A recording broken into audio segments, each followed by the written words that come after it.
আমি ওই দিনই তোমার প্রেমে পড়েছিলাম, যেদিন তোমাকে প্রথম দেখেছিলাম। আশেপাশে এত মানুষ থাকা সত্ত্বেও আমি তাদের দিকে তাকাইনি, আমার দৃষ্টিটা শুধু তোমার উপর স্থির রেখেছিলাম। আমি যেদিন তোমাকে প্রথম দেখেছিলাম, কিছু না ভেবে তোমায় এ মনে জায়গা দিলাম এবং করে দিলাম মনের দুয়ার বন্ধ।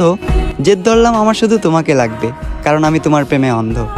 ধীরে ধীরে আসক্ত হয়ে গেলাম আমি তোমার প্রতি। কখনো তুমি আমায় ছেড়ে যাবে না দিয়েছিলে এমন হাজারো মিথ্যে প্রতিশ্রুতি। তবে আমি ধরতে পারিনি তোমার অভিনয়, কারণ তুমি ছিলে অভিনয়ের সেরা, নিখুঁত একজন অভিনেত্রী। আজ আমার এই দুঃখের দিন দেখতে হতো না তুমি আমার সাথে থাকতে। যদি তোমার জন্য সুসংবাদ, আমি তোমাকে মন থেকে মাফ করে দিয়েছি। তবে তোমার জন্য দুঃখের সংবাদ এটাই, আমি আজও তোমাকে মনে করে কাঁদি। একদিন তোমাকেও যেতে হবে কবরে, দাঁড় করানো হবে হাসরে। একদিন তোমাকেও দিতে হবে হাজারো প্রশ্নের উত্তর পারি। সেদিন যদি আমার নিষ্পাপ চোখের পানি প্রশ্ন হয়ে দাঁড়ায়, তোমার সকল পুণ্যের কাজ যাবে বৃথা, তোমার পাপের পাল্লাটা হবে ভারী। আমাকে তো তুমি মনে রাখলে না, অন্তত শেষ দিনের শেষ বিচারের কথা তুমি স্মরণে রেখো, প্রিয় শখের নারী।